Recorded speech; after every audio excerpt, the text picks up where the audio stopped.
La primera conferència d'avui és Addicció a les pantalles en l'adolescència i la joventut. La moderadora és Eulàlia Alemany, que en breu us facilitarà tota la informació del cicle. I res més, moltes gràcies per la vostra confiança, com sempre, i us hi esperem a les següents conferències. Gràcies.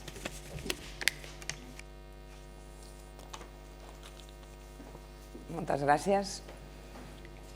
Doncs bona tarda, benvinguts i benvingudes. Gràcies per acompanyar-nos en aquest cicle de conferències. Esperem passar una hora i mitja, em sembla, que estarem junts. I ens agradaria que féssiu preguntes al final, que aneu pensant a veure quines preguntes tenim. Avui iniciem, com dèiem, el cicle i això funcionarà segur. Y me voy a pasar al español en deferencia a las personas que me acompañan y pido ayuda técnica porque no sé si tengo que dirigir para atrás. O se ha quedado sin pilas, puede ser también. Bueno, nada, no pasa nada. Bueno, empiezo presentando a las personas que me acompañan. Creo que tengo a mi derecha a María Zavala, que es consultora en comunicación, gran amiga y colaboradora de la Fundación FAD Juventud, y Daniel Muriel, que nos acompaña, es doctor en Sociología de la Universidad del País Vasco. Los dos grandes oradores y grandes conocedores, sin duda, conocedores de lo que hoy vamos a hablar y vamos a trabajar en conjunto. Aquí estamos. Aquí están las fotos. Yo soy Eulàlia Alemany, soy la directora técnica de la Fundación FAD Juventud y quería dedicarle 2 minutos para que esto lo estamos coorganizando con el Observatorio Social de la Fundación La Caixa, la Fundación FAD Juventud. La Fundación FAD Juventud hace un año se llamaba la Fundación de Ayuda contra la Drogadicción. No sé si os suena la FAD, de campañas que hemos hecho, y justo el año pasado hemos cambiado nuestra denominación social y hemos ampliado nuestro propósito con la idea de mejorar el bienestar y la calidad de vida de los adolescentes y jóvenes. Por lo tanto, hemos ampliado nuestras temáticas, ya no trabajamos solamente en la prevención de los consumos de drogas o los problemas que acarrean los consumos de drogas, sino que trabajamos con todas las áreas que tienen que ver con el desarrollo de la adolescencia y de la juventud. Trabajamos como en 3 áreas distintas. Por un lado, analizamos con un centro de investigación propia sociológico, que hoy voy a comentar una serie de datos para poner en contexto este ciclo. Tenemos proyectos y programas en España y en Latinoamérica y tenemos toda la parte de Influye, que tiene que ver con eventos como el de hoy, en donde intentamos traspasar información para que podamos tomar decisiones con información y decisiones con pensamiento crítico, ¿no? Tener información variada para luego podernos hacer una idea de los temas, ¿no? que ponemos encima de la mesa. Voy a hablar de estos 4 investigaciones que hemos hecho muy brevemente. Le voy a dedicar 10 minutos para poner en contexto de qué estamos hablando cuando hablamos del bienestar, de la salud mental, de las pantallas, ¿no? Para que luego empecemos a hablar, tener el debate al respecto.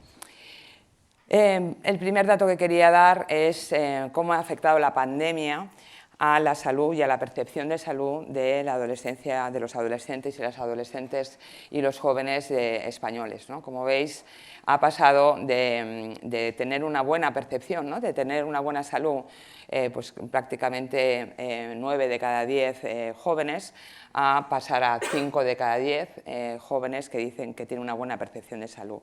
Realmente la pandemia ha afectado, ¿no? Y el 71,8, o sea que más de 7 de cada 10 jóvenes piensan que están preocupados, ¿no? Realmente por su salud. Estos son datos comparados del 2017 al 2021 del Barómetro de Salud. También ha aumentado claramente la percepción de los problemas relacionados con la salud mental, de cómo se encuentran, ¿no?, relacionado con la salud mental, y creen que los han padecido con alta frecuencia.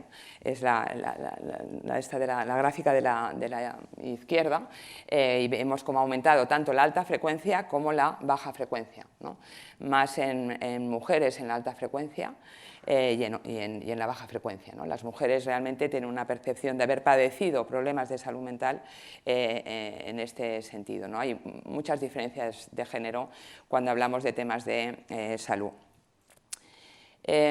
¿Cuáles son los problemas que han experimentado más, ¿no? Sobre todo la sensación de soledad, de estar aislados, ¿no? Problemas para concentrarse, sobre todo, es lo que podemos decir que ha sido como una consecuencia, ¿no? Como vemos, la franja azul clarita es la de las mujeres y la oscura es de los chicos jóvenes, y en todos los ítems realmente han experimentado más problemas las chicas jóvenes que los chicos jóvenes, ¿no? Yo creo que eso también hay que tenerlo en cuenta a la hora cuando queramos trabajar, ¿no?, con la población. También ha aumentado, estos son comparativa del 19 al 21, las cosas que te producen estrés en la vida, ¿no? Ha aumentado bastante, tanto los estudios como el trabajo, la situación económica, sobre todo esas tres, las principales, ¿no? La salud, tanto la física como la mental, incluso la relación con las redes sociales, ¿no? Es el último ítem, si eso te estresa o no te estresa, pero también ha aumentado el nivel de estrés en ese sentido. Si vemos las diferencias por género, de nuevo, las chicas sufren más estrés o perciben que tienen más estrés por todas las situaciones vitales en las que se encuentran, ¿no? Bueno, y ahora vemos cómo la pandemia ha afectado, también la pandemia ha afectado al uso de las pantallas, ¿no?, a lo que denominamos el ocio digital, ¿no? Aquí hay unos cuantos datos de que realmente el ecosistema se ha multiplicado, es diversificado, como ahí decimos, los jóvenes tienen entre 4 y 6 dispositivos con los que juegan, escuchan música, ven la tele o las series o lo que sea, ¿no? El rey es el smartphone, por supuesto, pero luego está la tablet, está el PC sobremesa, hay otros múltiples, pero están rodeados de dispositivos, podríamos decir, ¿no? La media es cerca de 7 horas al día que se dedica, es una media alta porque ahí incluimos escuchar música, por ejemplo, ¿no? Ponerte los cascos y escuchar música, eso es ocio digital también, que es la más frecuente, el escuchar música, junto con ver contenido audiovisual, ya sean series o vídeos o lo que sea, estar en las redes sociales, ¿no?, o jugar a los videojuegos. Esa es la media, ¿no? Es algo que está transversal, ¿no?, a la juventud en ese sentido, ¿no? El consumo de contenidos es muy diversificado, o sea es enormemente variado, ¿no?, en ese sentido, y podemos ver que hay diferencias también el ocio digital de las mujeres jóvenes del ocio digital de los hombres jóvenes. Hay la música es transversal, o sea, eso sí que no hay diferencias en ese sentido, pero las mujeres ven más, pues, temas de belleza, de moda, temas de gastronomía, y los hombres sobre todo es temas de videojuegos y deporte, ¿no?, donde más ponen la incidencia. Y hay 3 de cada 10 gastan dinero en ese ocio digital, ¿vale? O sea que gastan dinero en escuchar un contenido de calidad, es decir, que realmente hay una inversión. También podemos ver que Instagram es la red más generalizada, y luego tenemos Twitch, que ahí es más los hombres jóvenes, y TikTok, que también sería algo de la franja más joven, de los 14 a los 19, sería TikTok, y Twitch más los hombres jóvenes, ¿sí? Algo que es muy interesante también es cómo se crea contenido, ¿no? Es decir, que no es un ocio pasivo, sino que es un ocio activo también, ¿no? Sino que hay mucha creación de contenido. El 86% de las mujeres crean contenido en Instagram, y el 82%, muy parecido el porcentaje, crean contenido los hombres jóvenes en Twitch o en YouTube, ¿no? Y 1 de cada 10 les gustaría dedicarse profesionalmente a esto, es una profesión nueva, ¿no? A crear contenidos y dedicarse a ser influencer, ¿no? Ven que puede ser una salida profesional, ¿no? Para ponernos en una profesión absolutamente novedosa, ¿no? También los videojuegos, está muy consolidado el uso de los videojuegos en el ocio digital. 9 de cada 10 jóvenes juegan a videojuegos. Está más implantado entre los hombres jóvenes que entre las mujeres, ¿no? Y se juega a través de diversos dispositivos en ese sentido, y también se hace un gasto, ¿no? O sea que 9 de cada 10 gastan dinero en esos videojuegos, ¿no? Evidentemente hay riesgos, ¿no? Tanto riesgos que tienen que ver materiales, como es el gasto de dinero, que es algo poco controlable, sobre todo cuando no hay supervisión, ¿no? Las personas, los y las jóvenes más vulnerables, y también temas psicosociales, ¿no? de acoso, de hostigamiento, ¿no? Dentro de las redes, y de insultos, sobre todo a los hombres, que hay mucho insulto en ese sentido. O sea que existen riesgos, como es evidente en cualquier actividad, y más en este ocio digital tan masivo, ¿no? Y luego, para finalizar, la competencia digital, ¿no? Siempre hablamos del mito de los nativos digitales, ¿no? Los adolescentes y las adolescentes se consideran súper digitales, que tienen las competencias muy altas. Cuando rascas un poco, las competencias son mucho de uso, ¿no? pero falta mucho pensamiento crítico, que creo que de eso vamos a hablar ahora a continuación, ¿no? Pero sí que se consideran que tienen unas competencias muy altas, ¿no? Y un dato quizá bueno, pues que es para reflexión, es que sobre todo funcionan por ensayo y error, es decir, que no tienen ni a los padres ni a las madres ni al sistema educativo, ¿no? La educación más formal, como referente a la hora de aprender, ¿no? Aprender a usar. Entonces lo que hacen es mucho autocapacitarse, ¿no? Trabajar en ensayo y error, y probar y buscar y demás, ¿no? Y la principal barrera muchas veces es el coste, ¿no? El coste de los dispositivos, que eso pues también hay que estar alertas por la brecha, ¿no? Es decir, que el ocio digital, por decirlo de alguna manera, el ocio es un derecho, ¿no? O sea, tienes que tener tiempo para divertirte, ¿no? Si no tienes posibilidad de acceder a ese ocio digital tan masivo, pues se producen brechas que hay que también estar atentos al tema, ¿no? Y con esto yo creo que termino la exposición. Podéis consultar todas las investigaciones, todos los datos que doy. Si queréis si quieren la presentación, la paso sin ningún problema. Están todos los datos publicados. Y bueno, pues ya os voy a pasar la palabra rápidamente. Bueno, pues vemos esta exposición, ¿no? a pantallas. ¿Creéis que realmente esto afecta al bienestar, a los bienestares o a los malestares de la juventud? La parte del ocio digital, sí. Es decir... La exposición a pantallas. Sí.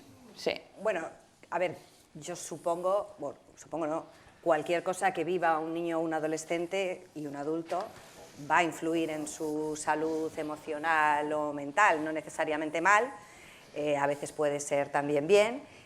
Cualquier experiencia nos afecta en distintos grados, ¿no? Entonces, al final, en el tema de la convivencia con la tecnología y del uso de los dispositivos, o de estar en redes sociales, o de jugar con la consola y con videojuegos, y utilizar aplicaciones para chatear con tus amigos, todo eso es vivir experiencias, y en función de cómo se vayan desarrollando esas experiencias, te sentirás bien, te sentirás mal, te sentirás eufórico, te sentirás frustrado, y en función de cómo estés fuera de toda esa experiencia, y lo has comentado tú en una de las diapositivas, ¿no? Claramente les influye todo lo que viven a través de unas pantallas, pero no es una influencia aislada del resto de las cosas que estos chicos estén viviendo, ¿no? En casa, en el colegio, en la calle, en la sociedad en la que viven. Pues se suman todos los factores, ¿no? Las pantallas influyen en la vida de nuestros niños y adolescentes. A mí me da la sensación de que llevamos una temporada todos asumiendo el mensaje de que es lo que más influye, especialmente para mal, en nuestras nuevas generaciones y creo que es una narrativa muy cómoda para los adultos, ¿no? Pensar que nuestros chicos están o estaban fenomenal, ha llegado Internet, han llegado las redes sociales, han llegado los videojuegos y de repente nuestros chicos están todos fatal. Esta es una narrativa muy cómoda para nosotros y no se corresponde estrictamente con la realidad. Entonces, ¿hay un impacto? Sí. ¿Tan grande como el impacto que puedan tener cualquier otra vivencia que vivan los chicos? Sí. Entonces, a partir de ahí, cada uno con sus chicos en casa tendrá que saber cómo están sus chicos. Cuando no es tan fácil porque se es, por ejemplo, docente y se tienen muchos chicos en un aula, pues habrá que hacer otro tipo de ejercicio, pero lo que más influye todavía a día de hoy en la salud emocional de un adolescente especialmente, sigue siendo su entorno no digital más inmediato, su familia, él mismo, sus amigos, su vida escolar. Eso influye más, yo creo, que las redes sociales, pese a que queramos pensar que no. Efectivamente, yo estoy completamente de acuerdo contigo, María. Creo que tenemos que entender que en las últimas 2 décadas especialmente estamos viviendo en un mundo que está mediado por una cultura digital, por una lógica de lo digital, por la aparición de una serie de dispositivos que median casi cualquier aspecto de nuestra vida. Y eso no es solo únicamente algo que afecte a jóvenes, a niños, a adolescentes, ¿no? Nos afecta a todos y a todas. Y eso es algo muy, muy importante para tener en cuenta, porque a veces pensamos que parece ser que precisamente es a los jóvenes o a los niños a los que afecta de forma especial esta aparición de dispositivos o del ocio digital o las pantallas, etcétera, cuando realmente nos está afectando a todos en diversas maneras. Lo que tenemos que entender es un poco desde qué posiciones nos afecta o cómo es la estratificación de esa vivencia, de esas experiencias, ¿no? En función de nuestra posición generacional, pero también otras cuestiones que tienen que ver con la edad, con el género, que como se marcaba ahí, también la clase, el entorno, el contexto cultural y social determinado. Y por supuesto que van a afectar, ¿no? Obviamente, es algo que atraviesa ya cada aspecto de nuestra vida, pero no necesariamente de un modo negativo, porque creo que hay una narrativa o hay un discurso muy generalizado que tiende a pensar que precisamente lo que está afectando realmente a los jóvenes, pues eso, el uso de las pantallas, los videojuegos, las redes sociales, etcétera, y que le está afectando de una manera negativa, ¿no? Le está afectando a su bienestar de un modo negativo, ¿no? Cuando realmente lo que tenemos que entender es que la relación que se establece con esos elementos, ¿no? Con esas realidades, con esas experiencias, es muy dependiente de otras cuestiones que tienen que ver, por ejemplo, con los entornos familiares, con las estructuras sociales, vecinales y culturales en las que se insertan, ¿no? Y entonces, simplificar a veces la lógica, evidentemente, les afecta, sí, pero bueno, tenemos que ver en qué medida, cómo, ¿no? Y no pensar también que es algo que simplemente afecta a las personas jóvenes o a los niños o a los adolescentes, ¿no? Sino que estamos realmente todos involucrados en eso y no podemos tomar quizá esa decisión más cómoda, ¿no? de culpar a estas tecnologías o a estos medios, a estos dispositivos, sin entender, ¿no? Sin nosotros también qué papel podemos jugar, ¿no? En términos de socialización, en términos de educación, ¿no? En términos de, bueno, se ha hablado también de las competencias, ¿no? Al final, la alfabetización, ¿qué es, ¿no? Si alguien aprende, por ejemplo, un lenguaje o una forma de estar en sociedad determinada, no es algo espontáneo. Por eso igual esta idea de lo nativo digital, que a veces hemos hablado de ella, ¿no? Tiende a una especie de naturalización de algo que realmente no es, ¿no? Tiene que ver con procesos sociales y educativos específicos, ¿no? Entonces ahí es donde creo que tiene que estar el debate, ¿no? Entrar bien, por supuesto, sabemos que les influye de algunas maneras, ¿no? Pero ¿cómo? ¿En qué manera? ¿En qué medida? ¿Cómo se relaciona con esa estructura familiar o social en la que se inserta, ¿no? Ahí es donde tenemos que pensar, ¿no? Estas lógicas.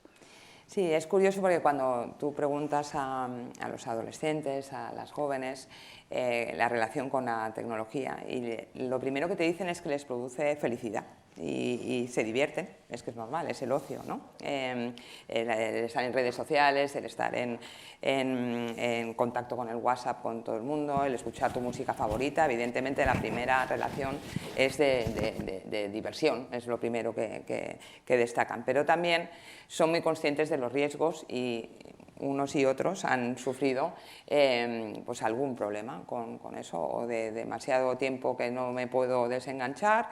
Eso ha ocurrido mucho durante la pandemia, que se han dado cuenta como que había demasiado tiempo o que tenían problemas no de dependencia como tal, sino que estaban un poco ya con sobreexceso de pantallas, y creo que nos ha pasado a todos, no solamente a los jóvenes, ¿no?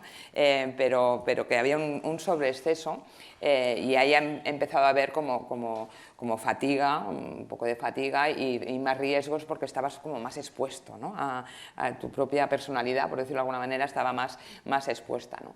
Entonces, bueno, esa dualidad de ser consciente de los riesgos, pero que aún así te merece la pena porque te lo pasas muy bien, porque los videojuegos son muy divertidos, porque estar en redes es muy divertido, porque veo cosas que me gustan, ¿no? Son muy conscientes. Entonces, ¿cómo podemos hacer para que sean más críticos, ¿no? con esos riesgos, o que sean más conscientes y que aprovechen el 100% de la otra parte de la balanza, ¿no? que es la diversión, que es el estar conectado, ¿no? O sea, ¿cómo hacemos ese balance, ese pensamiento crítico, ¿no? Oh, pues fíjate, es que yo creo, bueno, yo no sé cuántos de los que estáis aquí tenéis hijos. Yo tengo hijos. Yo tengo 3 hijos y son los 3 adolescentes, no me aburro ni un solo minuto del día. Y utilizan distintos aspectos de la vida digital, igual que lo hago yo, ¿no? Pero esta parte sí que creo que la mayor parte de nuestros, y también niños, pero bueno, voy a decir adolescentes, porque es que claro, al final decimos niños y adolescentes y es que tendríamos que decir niños muy pequeños, niños un poco más mayores, preadolescentes, preadolescentes, adolescentes, casi mayores de edad. Es decir, cuando hablamos de menores y tecnología, es que estamos hablando de un baremo muy grande de niños y niñas y chicos y chicas. Entonces, nunca es una sola cosa. Aparte de que no podamos hablar de una sola cosa por contexto cultural, por contexto socioeconómico, por contexto familiar, por personalidad y carácter, tampoco por edades, ¿no? Pero al final, mucha de la conciencia de los riesgos de la vida digital que tienen nuestros niños y adolescentes es una conciencia heredada de los mensajes que les trasladamos constantemente, ¿no? Esto es muy peligroso, ya no hacéis otra cosa, solo te entretienes así, ya no quedáis cara a cara, cuando yo era pequeño hacíamos bla y bla, ¿no? O sea, de alguna manera, en este sentido, con el tema de las pantallas, y es lógico y natural porque nosotros crecimos sin ellas, o sea, nuestro mayor deseo es que no existieran para que nuestros niños y adolescentes pudieran vivir una infancia y una adolescencia como la que nosotros vivimos, y entonces así nos sintiéramos en control. O sea, sabemos a qué atenernos, ¿no? Y no hay como un elemento que nos resulta en ocasiones desconocido y lleno de peligros. Nos heredan una conciencia del riesgo muy heredada de lo que nosotros les transmitimos, ¿no? Yo en talleres con chicos a final de primaria y con adolescentes les preguntas sobre riesgos y ellos te responden. A mí me parece a veces que escucho a mis hijos, ¿no? Responden con lo que yo les machaco muchas veces, ¿no? Porque aquí puede haber desconocidos que se aprovechen a ti, si pasas demasiado tiempo te puedes hacer adicto, en los videojuegos puedes encontrar cosas que no deberías ver, o en los vídeos, en las plataformas audiovisuales, o te pueden engañar, puedes ver cosas que no son verdad, no te puedes creer todo lo que ves, puede haber gente que se haga pasar por otra persona y entonces van a abusar de tu confianza. En función de la edad van reproduciendo los mensajes que se van encontrando, ¿no? Y creo sinceramente que el mayor riesgo que corren los niños y adolescentes de hoy en una sociedad digital es que sus padres y sus madres o los adultos que los rodeamos no entendamos que los primeros ciudadanos de esta sociedad digital somos nosotros. Y que si educamos desde una inercia, esto existe, ellos son nativos, tendrán que ir aprendiendo, pues barra libre de wifi, y si pasa algo es culpa de Silicon Valley. O esto es malísimo, muy peligroso, lleno de riesgos, causa adicción, entonces lo voy a prohibir y cuanto menos lo usen mejor y cuanto menos digital, más auténticos seremos como familia. Cuanto más hagamos uno de esos extremos, peor estaremos preparando a nuestros hijos para los riesgos. Que son algo, los riesgos, que no solo hay que evitar. Además, riesgo no es igual a daño, estrictamente hablando. Uno puede correr un riesgo y no experimentar un daño, pero no podemos solo educarles para evitar que se pongan en peligro. Hay que educarles para que reconozcan un peligro, se desvíen cuando noten un peligro, se enfrenten al peligro, vivan el peligro y superen el peligro, porque también hay que enseñarles que de una situación muy negativa se puede salir, ¿no? Incluso en los casos más dramáticos con los que podamos encontrarnos, hay situaciones, casi todas las situaciones, menos la que todos conocemos, de todas se puede salir, ¿no? Entonces creo que el mayor ejercicio que tenemos que hacer los adultos es que somos nosotros los primeros ciudadanos de un mundo en el que hay tecnología, estemos o no estemos en redes sociales, tenemos algún tipo de perfil digital, nos guste o no, bien porque hay entidades o sectores que nos imponen tener algún tipo de vida digital aunque no nos guste, bien porque hemos adoptado algún tipo de tecnología con mayor o menor inercia y la estamos usando. Entonces, a partir de ahí, toda experiencia, toda actividad en esta vida tiene un riesgo y presenta una oportunidad, y de esto tenemos que hablar con nuestros hijos. Cuando son pequeños, seleccionando bien qué tecnología ponemos en sus manos y cómo la configuramos y qué actividades van a hacer con esa tecnología, y conforme van creciendo, pues primero limitando su autonomía y después abriéndola poco a poco, como hacemos en el resto de las parcelas de la educación. Mientras consideramos que el mundo digital es un departamento estanco, separado de todo lo demás, por el mero hecho de que no tenemos un referente claro en nuestra cabeza, porque a nosotros no nos educaron en este mundo, mientras lo mantengamos en un departamento estanco, no vamos a conseguir crear impacto ni una conciencia real de qué papel juegan los chicos en una sociedad digital. Si solamente ven que es o me lo paso bien, o me dejan tanto tiempo, o esto es peligroso, pero, o mis padres no me entienden, o yo digo mis hijos no se entretienen como yo querría porque solo quiere la consola y ya no quiere jugar con plastilina, ¿no? Entonces, de alguna manera nosotros mismos creamos a veces los obstáculos, y creo que es fundamental el primer paso que lo demos nosotros, ¿no?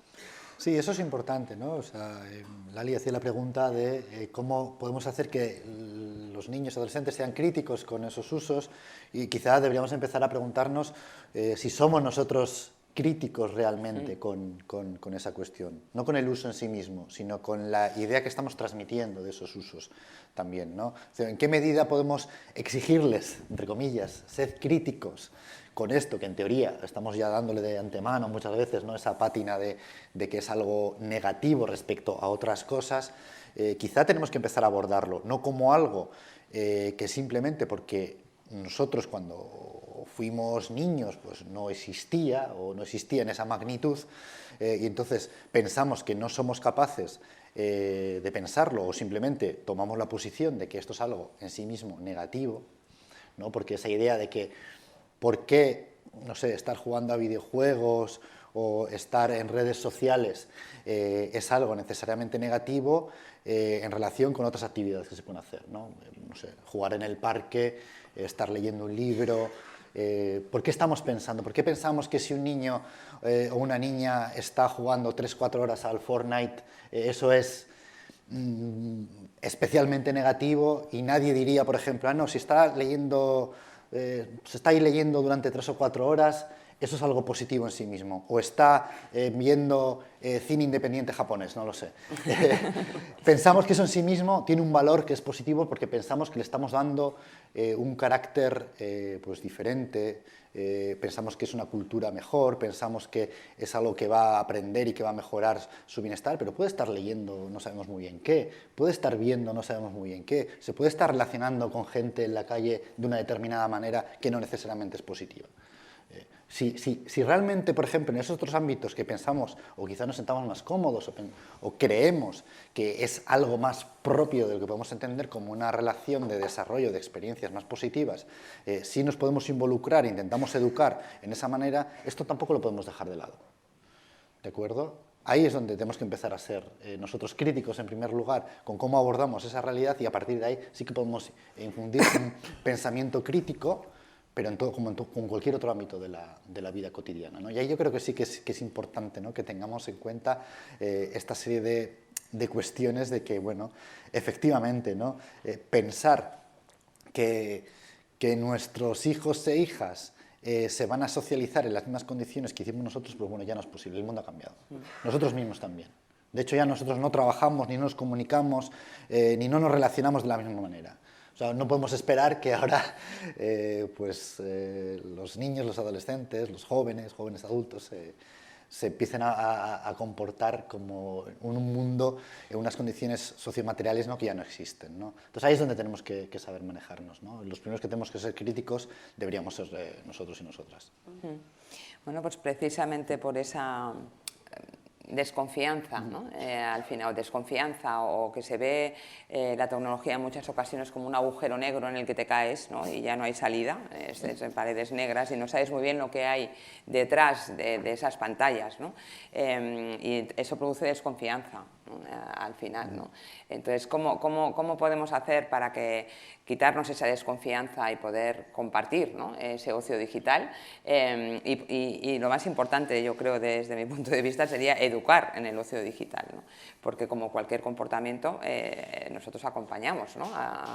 a nuestros hijos y a nuestras hijas, les acompañamos en un montón de temas, ¿no? El ocio digital no es diferente, las pantallas no es una cosa diferente, ¿no? Pero sí que lo vemos muchas veces como un agujero negro, o nos planteamos una única cuestión, ¿no? Que es la que más se plantea, es el tiempo de exposición a las pantallas, ¿no? Yo creo que esa siempre es una preocupación constante, pero no nos preocupamos o no atendemos, ¿no? Yo creo que sí que nos preocupamos, pero que no atendemos a otras variables que puede haber por ahí, ¿no?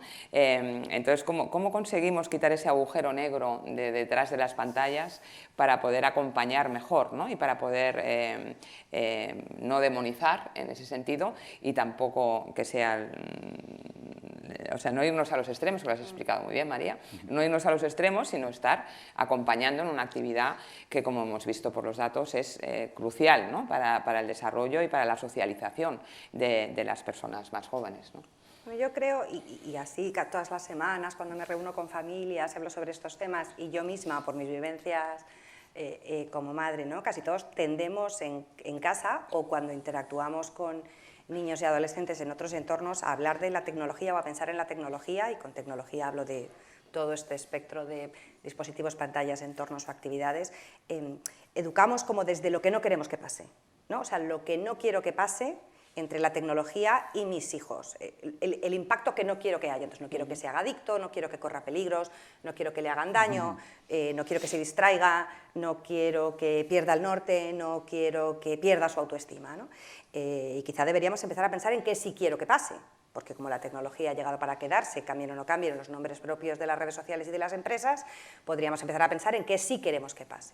Entonces, en este que sí queremos que pasen, la clave no está, pese a que nos digan lo contrario permanentemente desde los medios, y soy periodista, me cuesta decir esto, pero bueno, la clave no está en la tecnología, está en las personas.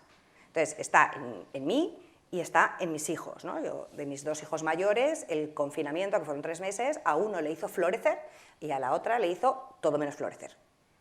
Y son los dos hermanos, hijos míos y de mi marido, y su reacción fue completamente diferente porque tienen un carácter completamente diferente. Y para uno, los dos utilizaron tecnología durante el confinamiento de maneras muy distintas, acorde a su carácter, y la tecnología no fue estrictamente el desencadenante de los problemas o de la ausencia de ellos. Casi siempre fue el catalizador o el canal por el que expresaron la situación en la que se encontraban, ¿no? Por poner un ejemplo muy concreto. Entonces, al final todo empieza por yo. ¿Y cuánto conozco a mis hijos? No a los hijos que quiero tener, sino a los hijos que tengo.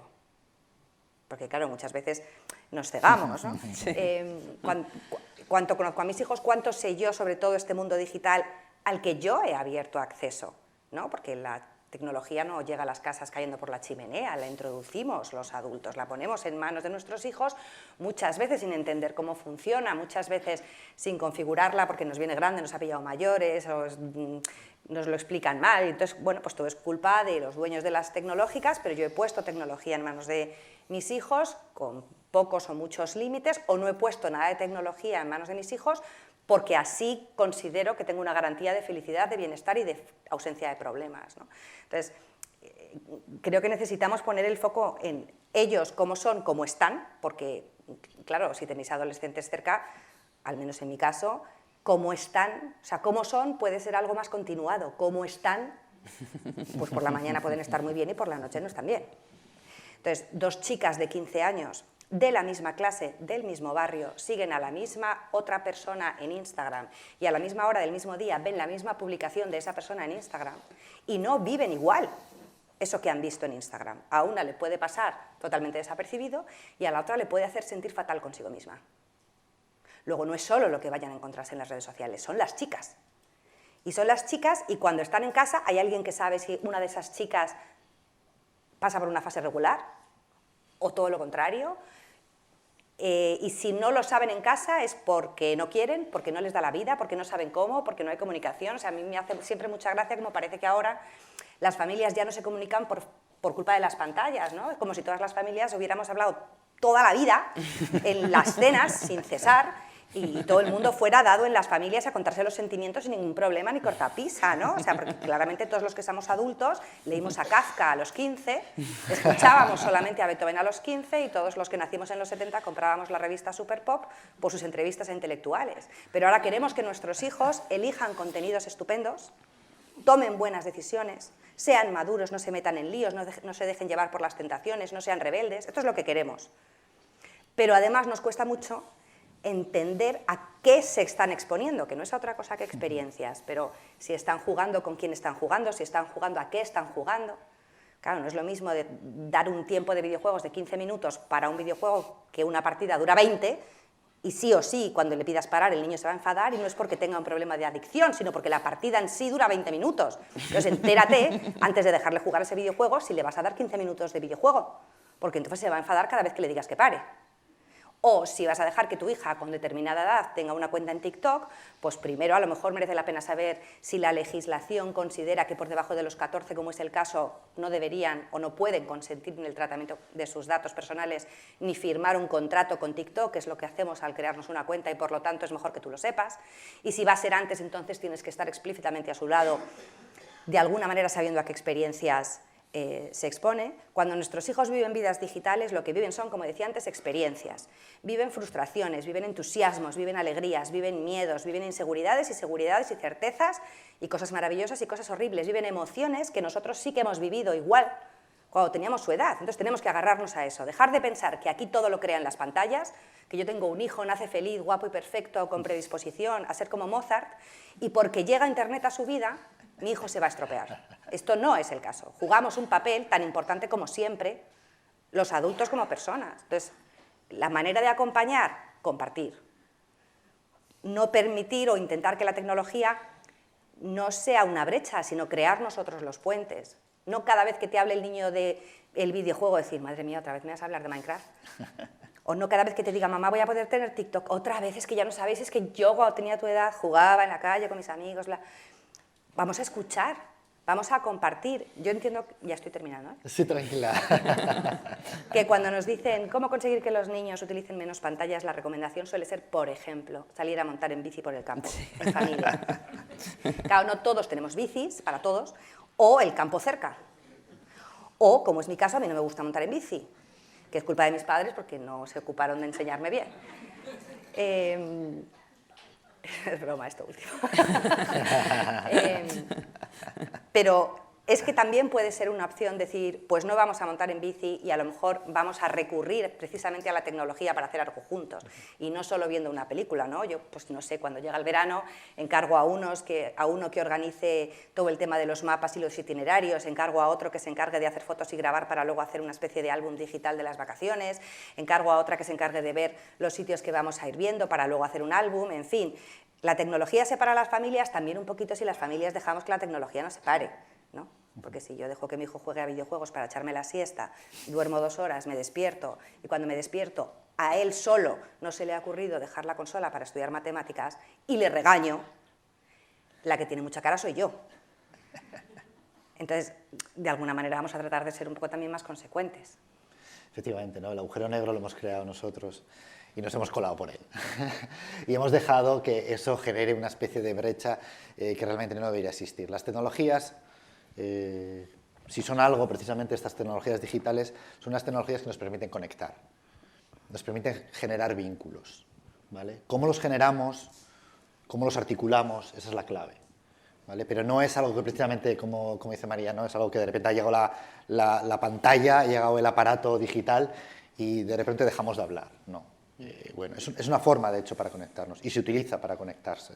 Y, de hecho, los chavales, las chavalas jóvenes lo hacen continuamente y como toda conexión, bueno, pues se establecen a veces fricciones, se establecen problemas, pero también se puede conectar de maneras mucho más interesantes, ¿no? O sea, una cuestión que tendríamos muy clara, ¿no? Es que si, por ejemplo, en el uso de no sé, redes sociales, normal, claro, al final a través de lo digital es como nos expresamos, pues muchas veces los malestares también se van a expresar a través de esos mismos medios. No significa que ese medio es el que te ha creado el malestar, ¿no? Sino que la forma de hacerlo viene de ahí, ¿no? Y no necesariamente es algo que lo crea.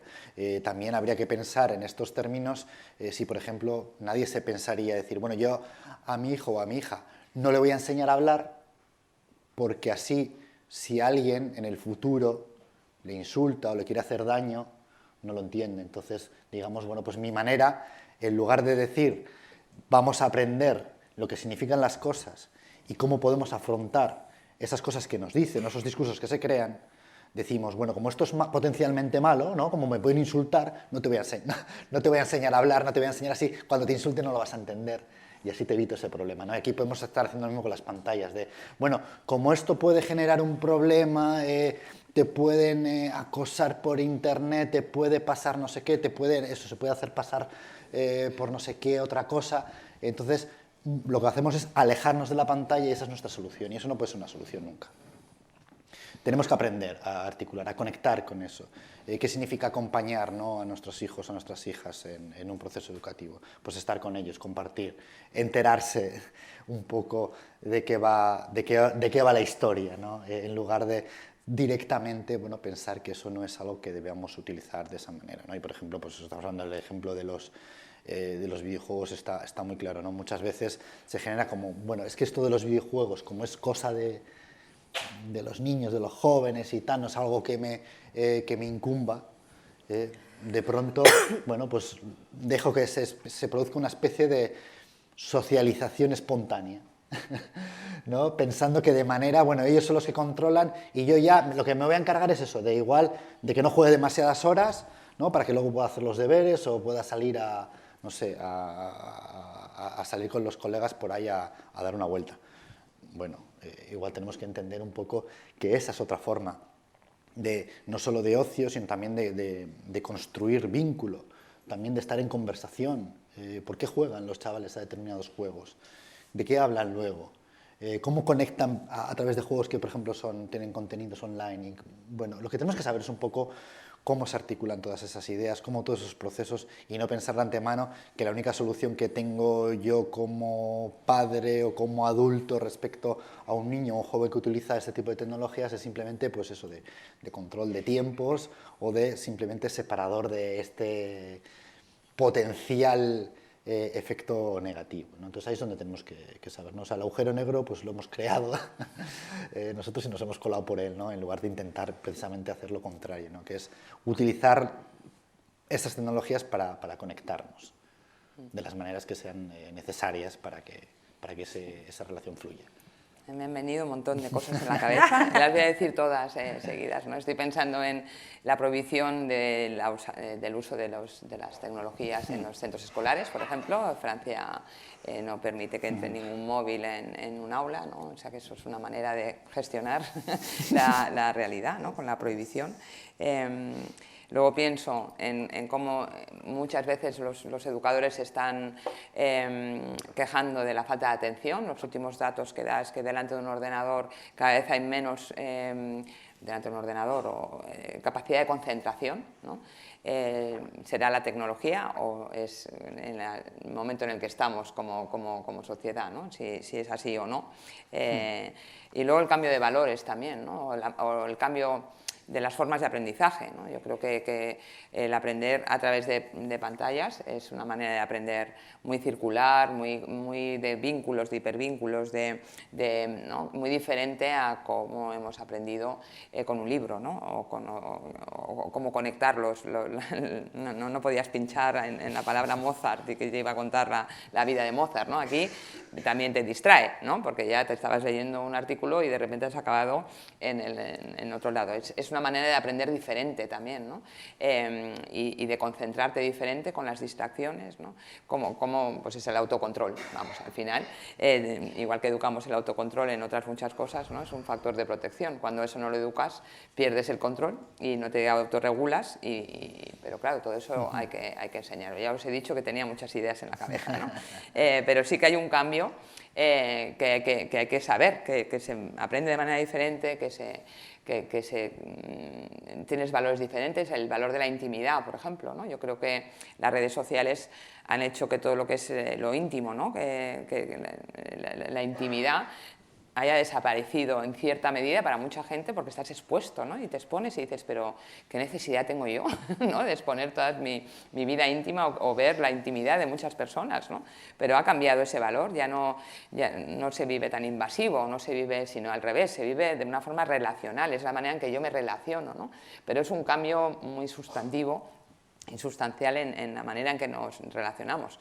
Y eso, pues claro, si sabes medirlo, hasta dónde puedo yo exponerme, ¿no? Ese cambio de valor de la intimidad, hasta dónde me expongo, claro, si no lo educo o si no lo hablo, a lo mejor has pasado una línea que no deberías haber pasado, pero eso se aprende, como decíamos, ¿no? Haciendo, ¿no? Al final tienes que aprender y cometer errores y tener a alguien que te esté con un backup, ¿no? Entonces, bueno, todo este cambio tenemos que aprender, ¿no? Las escuelas tienen que aprender, los padres tienen que aprender, como sociedad, en que vemos las cosas de manera diferente y está para quedarse. O sea, que o nos adaptamos o no sé, hay un apagón mundial, que puede ser, y nos quedamos todos, todo puede ser, ¿no? Y ya no hay más internet, no hay ordenadores y no tenemos luz. Pero vamos, que eso es poco probable, esperemos. Entonces es adaptarse, ¿no? Entonces, bueno, y volvernos a la Arcadia feliz, ¿no? Sin tecnología y todos viviendo en una... seríamos mucho mejor. mejor. Bueno, a lo mejor seríamos más felices o no.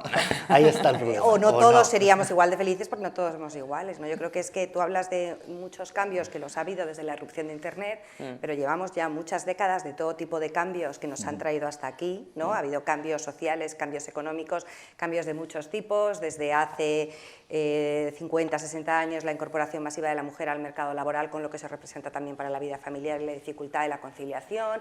También ha habido muchos cambios socioeconómicos, ha habido generaciones creciendo en un mundo en el que aparentemente no había problemas y no había guerras, no había conflictos y no había dictaduras. Por ejemplo, en el caso de España, te quiero decir que hay muchos cambios que llevan a las personas a ser de una manera u otra, ¿no? Hay otras cosas que no cambian tanto.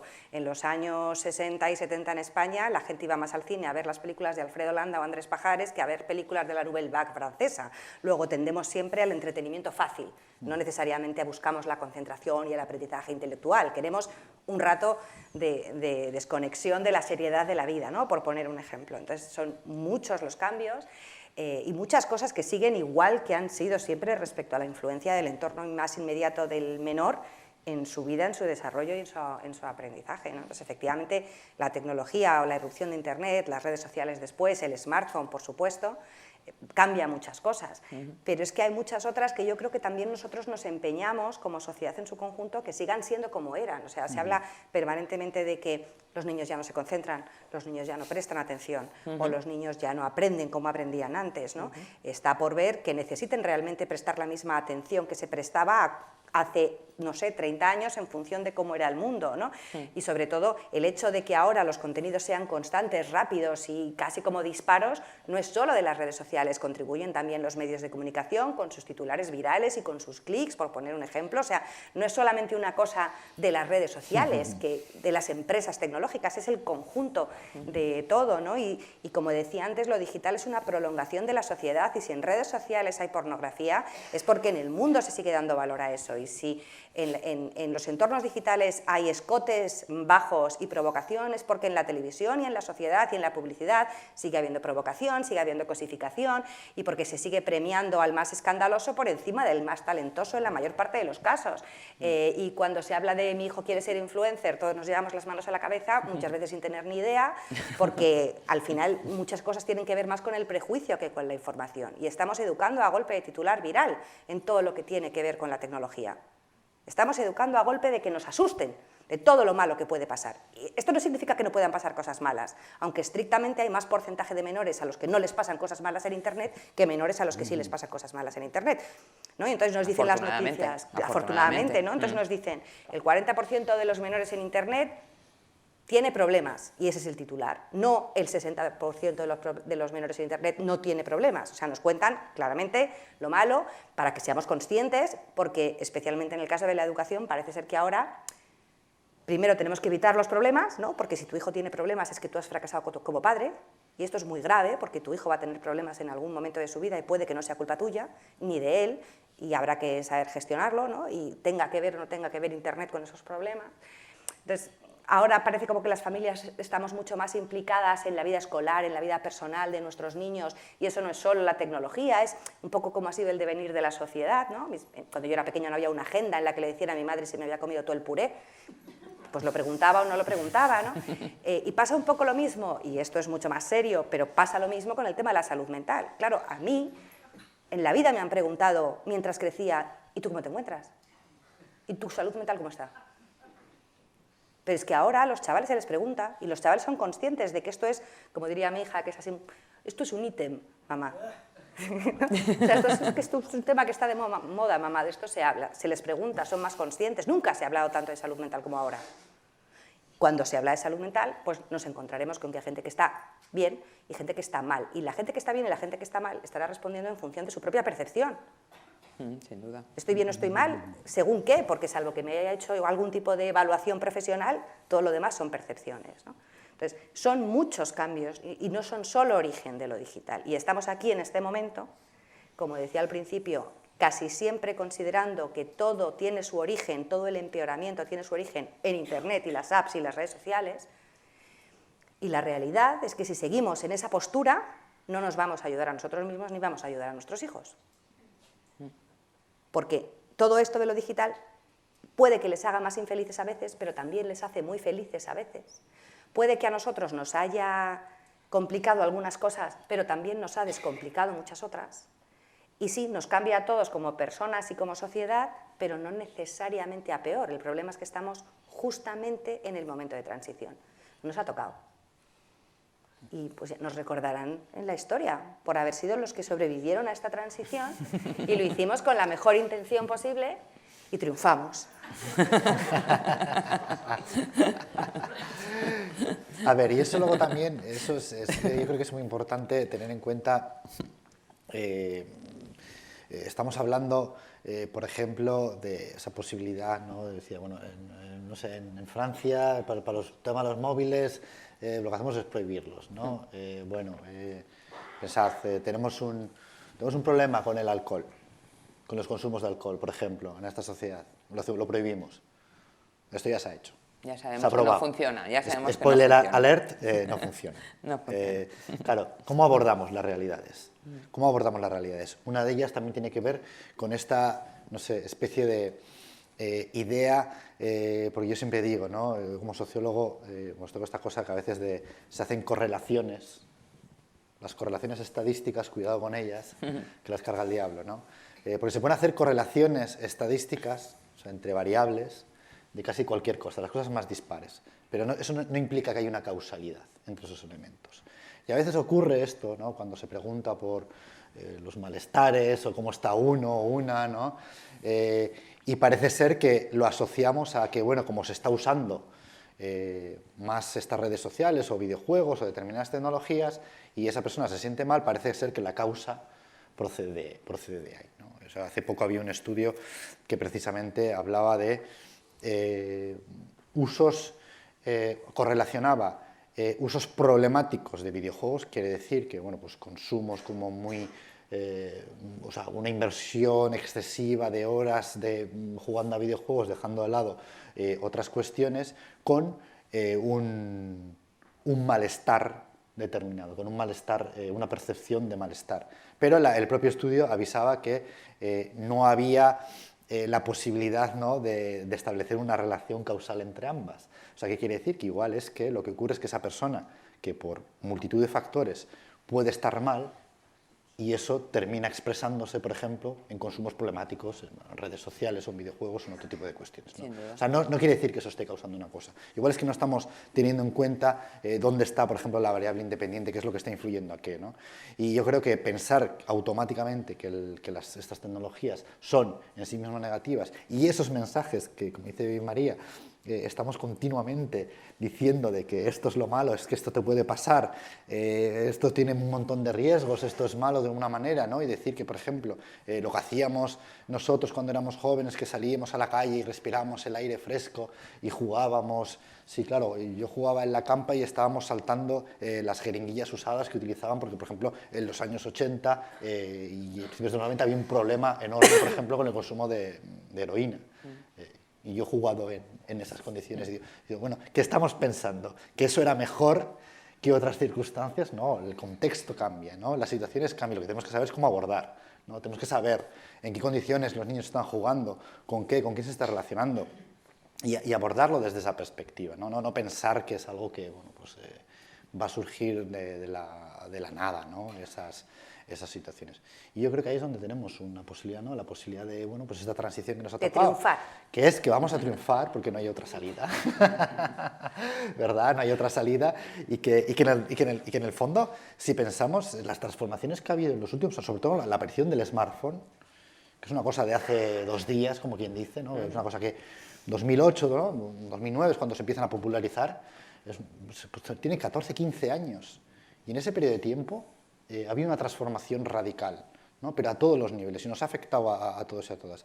Entonces, ahí, bueno, es donde tenemos que saber lidiar con esa situación. Y van a seguir apareciendo, o sea, yo advierto, es que van a seguir apareciendo cambios, van a aparecer nuevas transformaciones, va a ser nuestra capacidad de navegar esas... El chat GPT, claro. ¿No? El chat GPT, ¿es eso? El chat GPT, ese nos está volviendo locos a todos, ¿no? Yo por pues lo menos. Empiezan a aparecer cosas nuevas y vamos a tener que saber lidiar, por ejemplo, con esta cosa de las, por ejemplo, la inteligencia artificial y usos en el ámbito artístico, académico, etcétera, etcétera. Bueno, pues bueno, van a seguir viniendo, o sea, la ola vamos a tener que saber, ¿verdad?, navegarla. Entonces, en todo caso, las competencias que más necesitan nuestros hijos o nuestros estudiantes son las analógicas, es decir, las básicas de toda la vida, las de saber relacionarse con personas, las de saber identificar si alguien les está queriendo o intentando manipular, las de saber interactuar con los contenidos, las de tener una serie de valores, o sea, en fin, lo que no tiene estrictamente que ver con tecnología, ¿no? Más allá de que sepan manejar el dispositivo, ¿no? Y este famoso pensamiento crítico,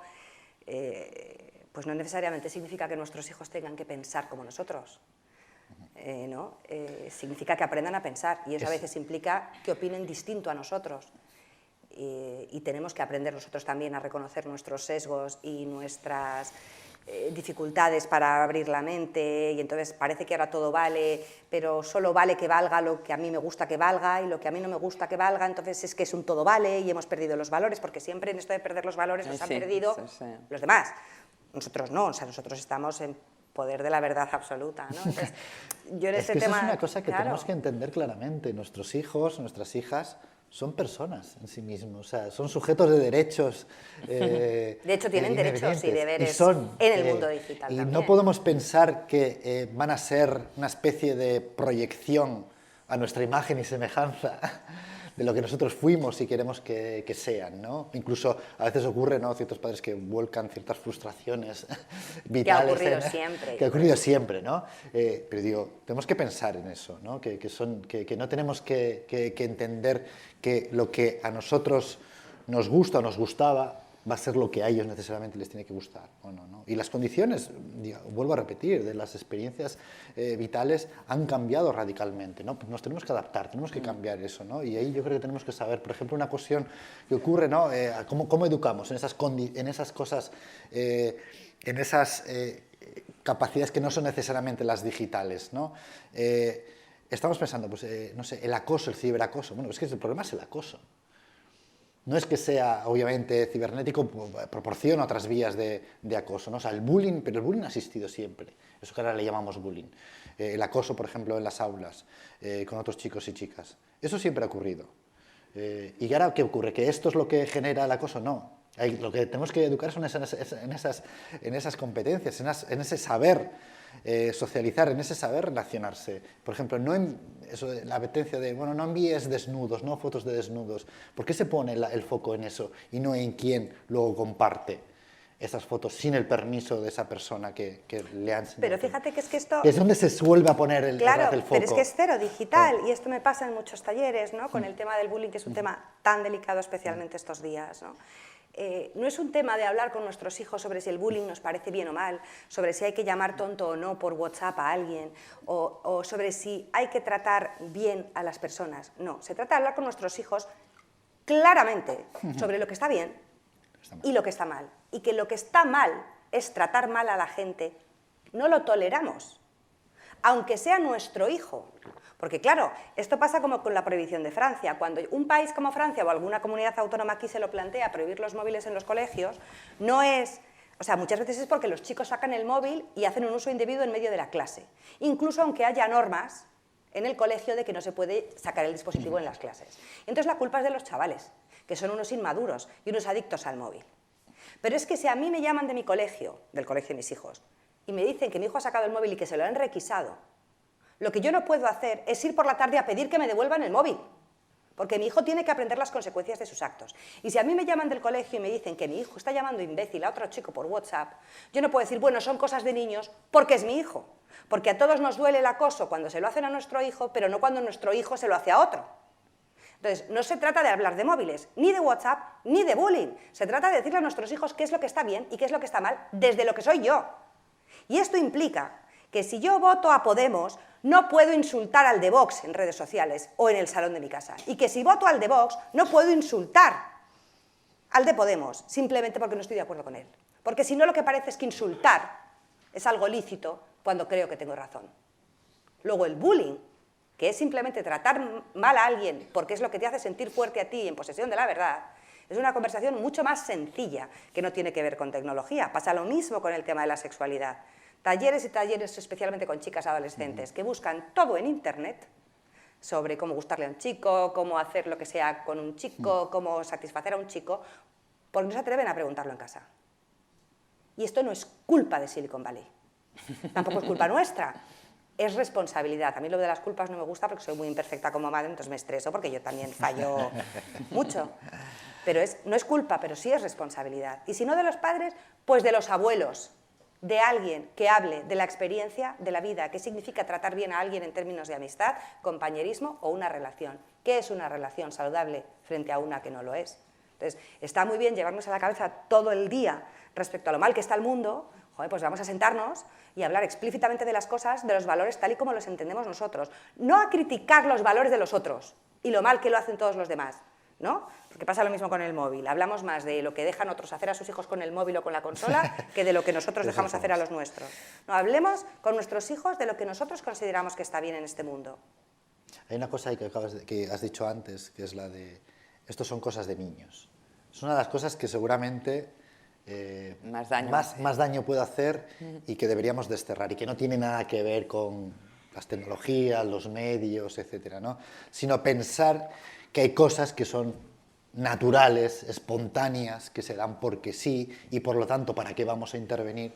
Cuando precisamente es todo lo contrario, ¿no? Es ahí donde tenemos que empezar a pensar por qué están actuando de esa manera y en qué momento podemos intervenir. Y eso va a ocurrir a nivel presencial, va a ocurrir en redes sociales, con tecnologías digitales o no, ¿no? Y esa es la clave fundamental. Educar es eso.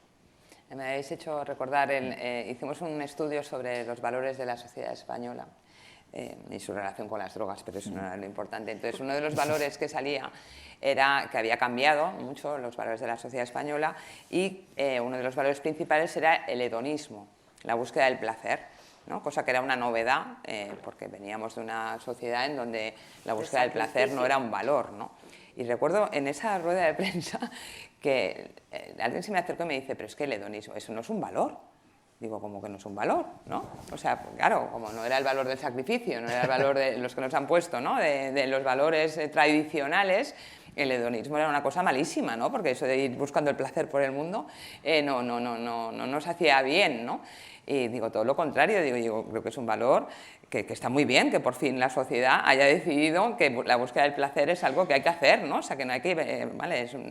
Es un poco la idea de que hemos venido a sufrir, ¿no? Y dices, bueno, pues no, de repente nos hemos dado cuenta de que no siempre hemos venido a sufrir, ¿no?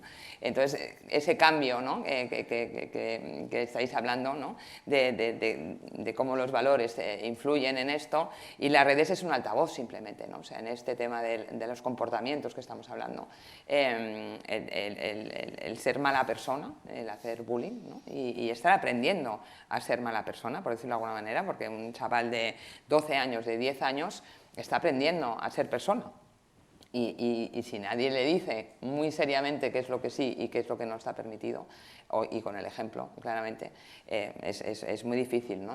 ¿Qué pasa? Que las redes lo que nos dan es un altavoz diferente, en donde puedes hacerlo viral, tiene sus propias características, puede ser anónimo, puede ser, o sea, tiene sus características que hacen que el fenómeno sea de una manera diferente y que tenga un altavoz diferente, que también hay que conocerlo, ¿no? O sea, que no es el mismo bullying que se queda en un aula y ya está, sino que puede traspasar mucho más allá, ¿no? Entonces, eso también hay que educarlo, es mucho más dañino también, ¿no? Fíjate, porque aquí hay unos estudios muy interesantes, precisamente alguno de ellos en la Universidad de Granada, recientes, que nos empiezan a hablar de un concepto que están denominando desconexión moral, y que tiene que ver con este discurso que trasladamos nosotros a nuestros hijos o alumnos sobre el tema, en torno al tema de la tecnología. Les hablamos, porque nosotros todavía hablamos en esos términos, vida real, vida digital, como dos cosas separadas, ¿no? Cosa que nuestros hijos, al menos los míos, no entienden. O sea, para ellos es todo el mismo pack, y yo os diría que para mí también, pero no estamos hablando aquí de mí.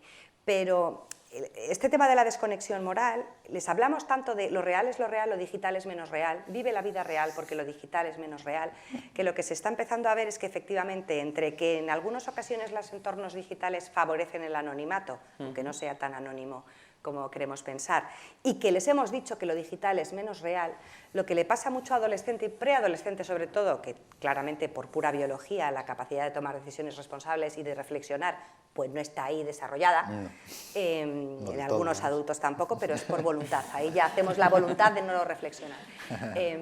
Lo que pasa es que como tienen esa diferenciación, parece que si yo me comporto de determinada manera en chats o en redes sociales o en internet, insulto a alguien, me dejo llevar por los impulsos, consumo según qué contenidos, hablo de determinada manera, me expreso de determinada manera, comparto según qué contenidos, no es la vida real, no soy mala gente, porque en la vida real, la que me dicen mis adultos que es la real, no hago eso.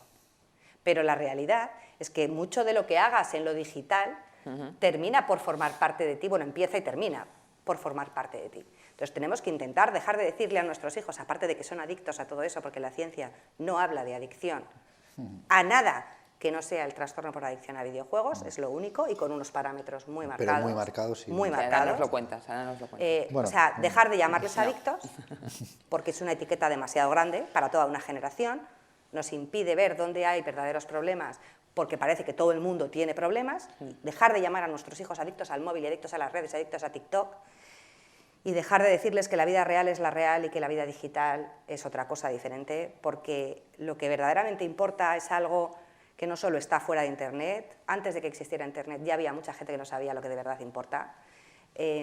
Hoy sigue habiendo mucha gente que lo sabe, mucha gente que no lo sabe, a veces los que lo sabemos por la mañana y por la noche se nos olvida, pero no forman parte de paquetes separados. Entonces, esto es muy importante porque ellos mismos perciben que si nos llaman del colegio porque se ha metido en una pelea en el patio, nos vamos a enfadar más que si hacen algo por Internet porque parece que nadie se va a enterar y que no se les puede rastrear. Y como les digo yo a mis hijos, hacer trampas, aunque no te pillen, es hacer trampas igual, si tú sabes que has hecho trampas, ¿no? Entonces, este tema de la conciencia, el de quién soy, qué hago, no puede ser solo el si te pillan, si te metes en un lío. O sea, este tema de la conciencia también es porque sí, y es para mí el más importante de todos.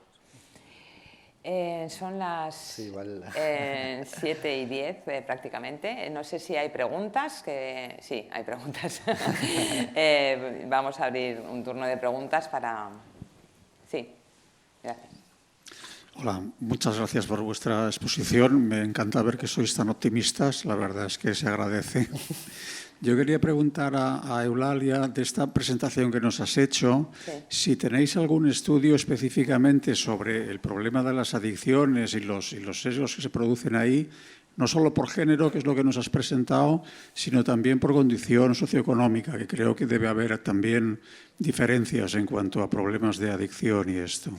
Y la segunda cuestión, si me permitís, es este tema del agujero negro que decías. Yo en esto os quería hacer dos preguntas. Primera, si sabéis si los adultos conocen el agujero negro.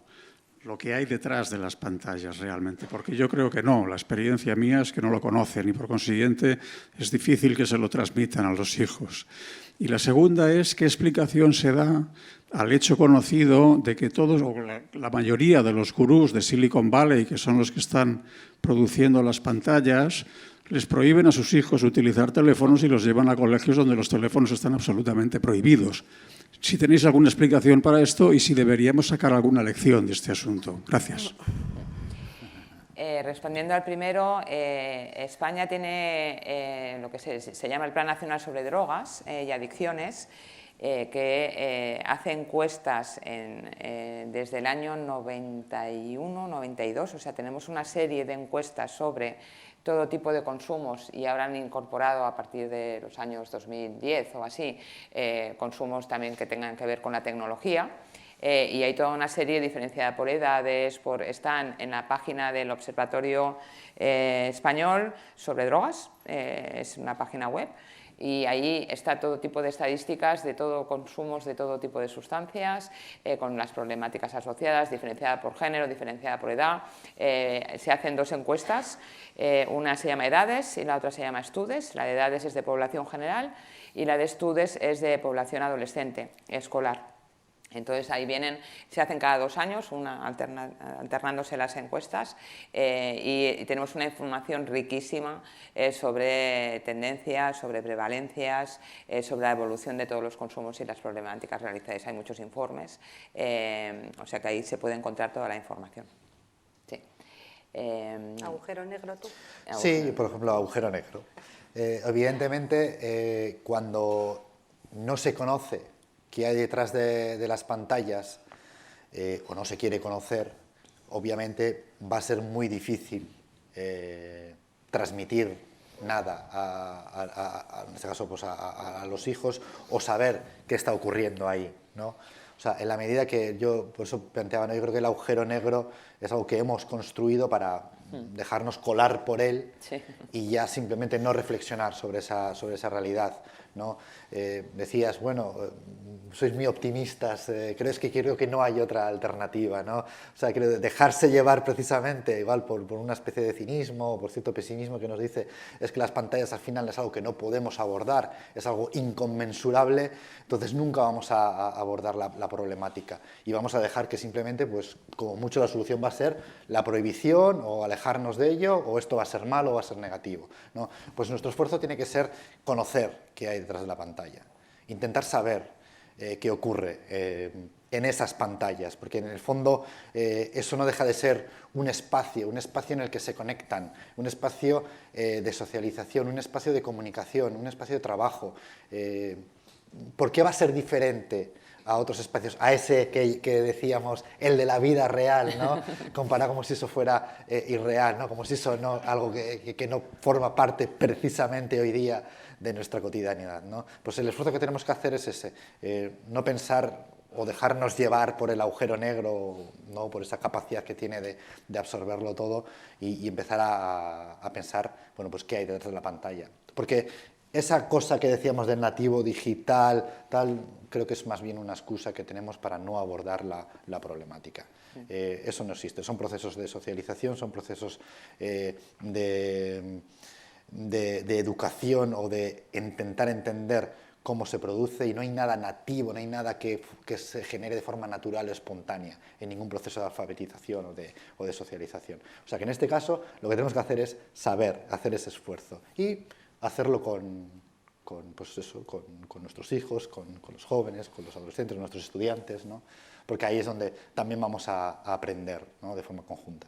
Yo creo que él quizás también... Antes de que contestes al Silicon Valley, sí. No, quería decir, cuando estábamos preparando lo que estamos haciendo hoy, dijimos los tres, digo, menuda sorpresa se van a llevar cuando vean que no demonizamos la tecnología, ¿no? Bueno, esperemos que haya sido una sorpresa y que haya sido interesante en ese sentido, ¿no? Porque, claro, adicciones a las pantallas, ¿no? Digo, bueno, vamos a tener una perspectiva enriquecedora y optimista optimista y que nos ayude a crecer como sociedad. Simplemente porque, como lo ha comentado, ¿no?, que ha sido una sorpresa, pues era el objetivo. El objetivo era aportar cosas que nos ayuden, porque si no nos quedaríamos en el mismo lugar, ¿no? Sí, Disculpa, no, yo María. quería matizar que optimismo no es ingenuidad. No. Al menos en mi caso, puede serlo para muchos. Creo que usted también, cuando habla de ese agujero negro y lo que hay detrás de las pantallas, probablemente, y por eso preguntaba lo de los gurús y los colegios de sus hijos, piensa también en toda esa parte de manipulación respecto al algoritmo y respecto a los intereses de cómo se diseñan los entornos digitales para mantener nuestra adicción, para tenernos ahí dentro, para vendernos, para ofrecernos publicidad, de cómo hay poca transparencia en algunos casos o en muchos casos respecto a cómo se tratan la privacidad de nuestros datos personales, ¿no? Aunque en Europa tenemos más suerte que en otros sitios. Entonces, efectivamente, pues, optimismo no es ingenuidad. Hoy en día sigue siendo más fácil acceder a la tecnología que a información de calidad sobre cómo funciona más allá, al otro lado de la pantalla, pero no es responsabilidad del usuario que le informen bien, y no solo es responsabilidad de las tecnológicas, es responsabilidad de muchos más que tampoco están haciendo su trabajo, ¿no? Entonces, en la parte de los gurús, en el aspecto más personal, yo le diría que a mí me da igual, porque si los gurús si los dueños de las empresas de carne dijeran que no dan carne a sus hijos, pues a lo mejor me pienso si les voy a dar carne a mis hijos, pero no sería lo único que me hiciera tomar la decisión, salvo que alguien me demuestre de verdad que la carne está envenenada. Yo no conozco a todos los gurús de Silicon Valley, seguro que los móviles están prohibidos en esos colegios, pero es que hay muchos colegios en los que los móviles están prohibidos, y en España se puede elegir a día de hoy si llevas a tus hijos a un colegio con tecnología o a un colegio sin tecnología, es decir, que no es como que nos estén obligando, ¿no? Yo entiendo que hay tanta manipulación en las empresas tecnológicas y tanta falta de transparencia en las empresas tecnológicas como en otras empresas de otros sectores.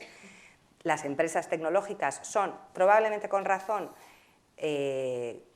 en gran parte las enemigas del sistema hoy en día, ¿no? Es decir, hay que criticarlas porque hay muchas cosas que no es que no estén haciendo bien, es que están dejando de hacer, y yo personalmente abogo por la verificación de edad por parte de las empresas tecnológicas, por la mejora de los sistemas de autenticación del consentimiento paterno, por ejemplo, respecto al acceso de los menores a distintos entornos digitales, por poner un ejemplo, ¿no? Francia acaba de prohibir, va a demandar una verificación mucho más estricta de identidad para que los menores no puedan acceder a contenidos pornográficos, pero se hace por ley, no solamente porque la empresa privada quiera ser un alma de la caridad, cosa que no lo son en muchos otros sectores, ¿no? Cuando uno va al supermercado es mucho más inocente, pero colocan los productos de una determinada manera para nuestro itinerario.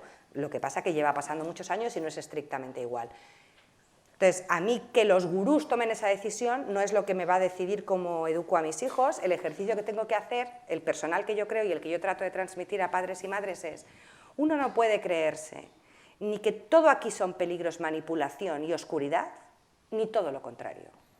Bondad, maravilla y felicidad, porque entre medias hay muchas cosas, pero uno tiene que saber, como decía antes, qué contrato está firmando con una plataforma cuando se crea un perfil. Entonces los chavales no saben eso y nosotros tampoco. Bueno, y la excusa es que no está hecho para entenderlo, pero vamos, la declaración de la renta tampoco está escrita para que la entendamos y la hacemos todos los años, ¿no? Entonces, de alguna manera, yo lo que quiero decir con esto es que no estoy a favor de cómo hacen las cosas muchas veces las tecnológicas, pero hay muchas más decisiones que dependen de muchos otros agentes, los regulatorios primeros, los geopolíticos después, ellas por supuesto, los usuarios también, porque el usuario tiene que asumir parte de la responsabilidad. Entonces, está por demostrarse realmente que los niños ya no aprendan si hay pantallas de por medio. Se dice los niños ya no leen, y antes de ayer han salido los datos: quien salva las ventas de libros en este país son las mujeres y los adolescentes, que siguen creciendo las ventas de libros. Entonces, no quiero negar evidencias, no quiero polemizar, pero a lo mejor hay muchas cosas que no van tan mal como nos están diciendo todo el día, y otras cosas que no nos cuentan tanto, que son a las que realmente habría que prestar atención, ¿no? Todos ahora hablamos del algoritmo y no todos entendemos realmente qué es lo que hace el algoritmo, que hace algunas cosas muy buenas y otras no tan buenas, y el tema es saber cómo te está afectando a ti. Pero para eso necesitamos que alguien nos lo explique bien explicado, no solamente contra el algoritmo y la tecnológica, ni a favor del algoritmo y de la tecnológica. Cuando en 2021, primavera del 2021, se aprobó el Plan de Competencias Digitales del Gobierno, me da igual que sea de este o de otro. cientos de páginas de un documento de plan de competencias digitales, hay 7 menciones a las familias, 7. Y las 7 dicen que se invertirá para aumentar la concienciación de las familias españolas sobre los peligros de Internet. Eso no es explicarle a las familias ni cómo gestionar un acceso gradual a la tecnología, ni cómo gestionar que la autonomía digital de un adolescente vaya de menos a más, ni cómo entender a qué experiencias estás abriendo a tu hijo a través de una red social o de una aplicación, ni de cómo gestionar el router de tu casa, ni de cómo entender qué hace de verdad un algoritmo, ni de cómo dejar de temer o seguir temiendo a TikTok. Entonces, no podemos solamente seguir concienciando de cómo reconocer que esto es muy peligroso, sino, odio la palabra, pero bueno, empoderarnos de verdad con información, para que tomemos decisiones informadas, razonadas. Y en eso creo que tenemos mucho por mejorar todos, las tecnológicas sin duda, pero todos los demás también. Sí, ahí están. Hola, buenas tardes. Primero de todo, me ha encantado la ponencia. Venía con la idea que ha dicho Eulalia de que íbamos a machacar a las tecnológicas y así, súper convencido. Me ha encantado el cambio de visión, porque es la primera vez que voy a una charla o que oigo a alguien hablar de las bondades de la tecnología, que evidentemente las tiene. Justamente esta semana en radio, en RACU concretamente, habló Francisco Villar sobre el tema tecnológico, hablando del suicidio. És una persona que trabaja en Sant Joan de Déu, que supongo que el coneixeu. Yo sobre todo quería preguntar que me habéis cambiado un poco la visión. Yo tengo niños pequeños, también 3, 2 gemelos y una de 9 años. Los gemelos tienen 7. Entonces me habéis cambiado un poco la percepción, ¿no? Porque Francisco Villar decía que él apostaba por prohibir la utilización de la tecnología o de los móviles concretamente hasta los 16 años. Entonces mi pregunta es, ¿vosotros creéis que es mejor hacer un acompañamiento, aunque sean mucho más jóvenes, abrirles la visión y que vayan aprendiendo poco a poco, si no lo he entendido mal, ¿eh? Y entonces, ¿a partir de qué edad recomendáis o qué creéis vosotros que esta temporalidad, que sé que es complicado, pero ¿cómo lo tenemos que hacer? Los que aún estamos en esta franja de edad, que yo, por ejemplo, en mi casa, por ejemplo, sí que tengo muy claro que el móvil, de momento no, ya no solo por un tema tecnológico que les puede influenciar, sino, por ejemplo, en el tema de la visión. Un día fui al oftalmólogo, que a 2 años voy a hacer la revisión, ya tengo una edad. Yo también. Y me quedé sorprendido que había muchos chavales en la consulta y como tengo confianza, le pregunté, oye, ¿qué tenéis? ¿Una visita de una escuela? Y me dice, no.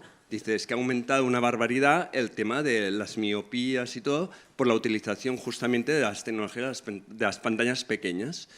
Claro, entonces me pone en contradicción, ¿no? Porque en un momento me ha encantado lo que digo en vuestra ponencia, porque creo mucho en lo que habéis dicho y es la primera vez, la verdad es que, ostras, he hecho un cambio de chip brutal hoy. Y quería saber esto, ¿qué opináis de cuándo se tiene que dar acceso a la tecnología a través de las pantallas? Déjame decir una cosita. No sé si me he explicado, porque... Sí, perfectamente. Molt bé. Perfectamente. Solamente voy a hacer una cuestión del tema de la vista.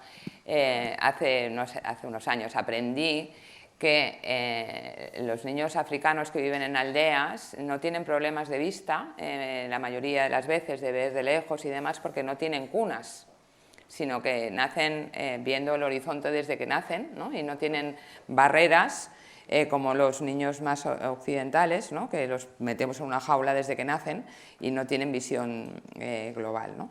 Por poner un ejemplo. A ver, con el tema del móvil y entendiendo que claramente la tecnología, el mundo digital tiene muchos riesgos porque la tecnología no es inocua, ni se diseña de manera inocua, ni se planifica de manera inocua, ni se gestiona de manera inocua. Es decir, insisto, no estoy diciendo que el campo es ancho. Vale. Un móvil, darle un móvil a un hijo, no es una cosa, es muchas. Lo primero que es el principio de un camino. Entonces, quien tiene que estar preparado para dar el móvil eres tú, no tu hijo, da igual la edad. Para lo primero que tienes que estar preparado es, por una parte, tomar la decisión. ¿Por qué le vas a dar un móvil? ¿Porque quiere él? ¿Porque quieres tú? ¿Porque te viene bien a ti? ¿Para que te lo deje de pedir? ¿Porque lo necesitas por alguna circunstancia? Lo segundo, porque lo va a necesitar para hacer algo que no puede hacer con otros dispositivos que ya tenga en casa.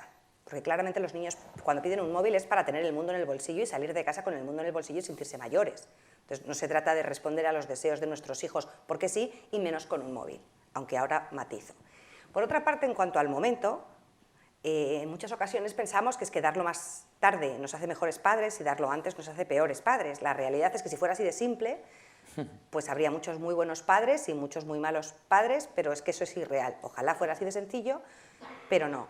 En la parte de la edad, lo que más influye es que, según la normativa europea y española, por debajo de los 14 años, un menor necesita el consentimiento paterno para, a su vez, dar el consentimiento en el tratamiento de sus datos. Esto significa que si se quiere hacer una cuenta en TikTok, en Instagram, en WhatsApp, estrictamente hablando, si es menor de edad, él no podría firmar las normas de uso, que no hace falta. Por otra parte, en Instagram, si tú no mientes sobre tu edad y tienes 12, Instagram no te deja crearte la cuenta. Si mientes, pues ya mientes, pero esto es lo de la trampa que he dicho antes. Eso por una parte, en la parte más de la normativa. Luego, además, las plataformas lo dicen claramente en sus normas. Si tienes menos de 13, menos de 14, en el caso de WhatsApp incluso 16, es decir, se cubren las espaldas ellas para no meterse en problemas y dejan muy claro, además, muchas cosas. Pero luego, además, pese a que no está del todo publicitado porque no sé a quién no le da la gana, si tenemos dispositivos que funcionan con Android, tenemos una cosa que se llama Family Link, y si tenemos dispositivos de Apple, tenemos una cosa que se llama En Familia, que nos permite crear a nuestros hijos por debajo de los 14 una cuenta de usuario de menor de edad. Y esto significa que tu hijo tiene un móvil en el que si va a la app de comprar apps para descargarse una red social, no puede, porque su móvil le dice, le hemos enviado a tu tutor la solicitud. Y te llega a ti el mensaje de aceptar, rechazar. Eso es autonomía progresiva, porque un niño de 12 no puede simplemente descargarse Instagram y crearse una cuenta, por más nativo digital que sea. Entonces, la herramienta tecnológica que nos dan los proveedores del sistema operativo, Google, Apple, existe. Y crear esa cuenta de usuario de menor es más fácil que hacer lentejas, más fácil que cambiar una rueda e infinitamente más fácil que hacer la declaración de la renta. Lo que pasa es que no lo sabemos. Eso como primer elemento de autonomía progresiva. Por otra parte, el hecho de que tengamos un router en casa no significa que el móvil de nuestros hijos se tenga que conectar a la wifi de casa a las 24 horas. Yo gestiono los horarios, o desde los dispositivos, o desde el router. Soy letras puras, lista lo justo, aprendí, la primera no me salió, la segunda tampoco, la tercera sí. Se gestiona para que el móvil no tenga internet en casa las 24 horas del día, por ponerte otro ejemplo. Pero además, desde estos perfiles de usuario de menor, puedes hacer que la app de WhatsApp esté inactiva y no funcione, por ponerte un ejemplo, de 4 a 9, para que si el niño se distrae de los deberes por WhatsApp, no sea solo culpa del niño que ya no presta atención porque está dominado por el algoritmo, sino porque tiene una edad en la que no sabe tomar decisiones solo y también estamos ahí para ayudarle. Con todo esto lo que quiero decir, más allá de que luego quieras controles parentales o mucha conversación por supuesto, o normas como contratos o listas o lo que sea, lo que quiero decir es que un móvil no es una sola cosa. Mi hijo pequeño estrenó móvil, bueno, estrenó no porque era heredado, en septiembre. Se ha pasado con 3 apps en ese móvil hasta el 1 de febrero cuando le he dejado instalarse WhatsApp. Y tendrá que esperar hasta después del verano que viene para tener su primera red social Chispas. Entonces, tener móvil no significa que ya tengas WhatsApp, redes sociales. Mi hijo no tiene YouTube en el móvil, tampoco tiene juegos, porque lo que yo le digo es juegos en la consola, en el móvil, comunicación, y si quieres hacer cosas más estupendas, pues con el ordenador. Trato de gestionarlo así, que él entienda la tecnología como muchas cosas y no solo una. Aparte de que, claro, si yo no le proveo de internet, el móvil no le sirve de nada. Y siempre las teleoperadoras nos publicitan los planes de datos ilimitados, pero a lo mejor un menor tiene que estrenar móvil con datos limitados, que se le acabe internet y que cuando esté fuera de casa no pueda ver 5 horas seguidas de vídeos en YouTube porque se quedaría sin datos y yo no se los voy a renovar antes de que acabe el mes. Os estoy poniendo algunos ejemplos concretos para entender que dar un móvil no es una sola cosa. Entonces, en función de las familias, claro, yo tengo 3, lo han tenido a distintas edades. Se han estrenado cada uno, los 2 mayores, con distintas redes sociales. Pues son diferentes ellos, entonces hago un recorrido, ¿no? Con uno no me cuestan las verduras, con otro me cuestan las verduras, con uno el tema del móvil tiene unas problemáticas, con el otro o con la otra tienen otras. Es el principio de un camino que exige mucho tiempo y dedicación. Y lo que no se puede es pensar que le doy el móvil sin saber cómo configurarlo, cómo organizarlo, sin tener conversaciones y que el niño sea capaz de tomar decisiones. Porque entonces, efectivamente, sí, mejor espera hasta los 16. El problema es que a los 16, estrictamente la ley dice que tu hijo ya no necesita tu consentimiento para muchos aspectos de su vida digital. Y yo creo que es bueno aprovechar esa percepción de que todavía te necesita en el proceso, normalizar que tú formes parte del proceso, normalizar que él tiene una vida digital que para ti es tan interesante como su extraescolar de deporte o sus salidas con amigos, y escucharles y hablar con ellos de cosas tecnológicas y de cosas digitales. Yo solo añadiría eso. No tecnológicas. Solo añadiría eso, que ya, bueno, evidentemente no hay mucho más que añadir, porque evidentemente ha sido una explicación muy clara, ¿no?, de cómo se puede hacer. Imagínate la otra alternativa, te prohíbo hasta los 16 y de repente cuando te das 16 te suelto al ruedo, como si fuera aquello. Pues imagínate en cualquier otro proceso de aprendizaje de cualquier cosa, que de repente decimos, no, pues ahora, pum, te tiro a la piscina y ponte a nadar. Bueno, no sé, todo tiene sus procesos y unas lógicas. Eso creo que me parece que la otra alternativa no cumple con la lógica de acompañamiento o de procesos educativos propios que deberíamos tener con nuestros hijos. Claro, es que eso... Claro, esto. Es como lo de conducir, ¿no? Lo mismo, que si lo pones a conducir de golpe no aprenderá, tiene de hacer un proceso que él hacía, Francisco Villar hacía servir el mismo ejemplo, ¿no? De no pondrás a un niño de 12 años a conducir, evidentemente que no, pero quiero decir que yo encuentro más lógico esto, de que poco a poco Claro, lo vayas fíjate enseñando ejemplo, el qué. Si tienes una familia que le gusta hacer motocross por el campo, en familia, es una cosa cultural de familia, y a lo mejor el niño de 12 años tiene su moto de su tamaño, con sus protecciones, su casco, le han dado 1000 sermones y se ha visto a su padre montar en bike desde que tiene conciencia. Entonces, efectivamente es una práctica peligrosa, no hay garantía de que no le pase nada al niño, pero hay una cultura familiar y un acompañamiento respecto a medidas de protección y respecto a qué cosas se pueden hacer y qué no. Y claramente el padre no le llevará por según qué terrenos mientras esté aprendiendo, ¿no? Entonces aquí es un poco lo mismo, y además lo que más importa también, lo primero es tú, las ganas que tengas de dedicarle tiempo a esto. Es que es así de claro. Y la segunda es tu hijo, pero no es lo mismo un chaval impulsivo que un chaval retraído, un chaval muy popular que un chaval vulnerable socialmente. Una chica que ya le cuestan algunos aspectos de su autoestima que una chica que se considera que está en lo alto de la pirámide social. Y en ese sentido lo que tenemos que es observar a los hijos que tenemos.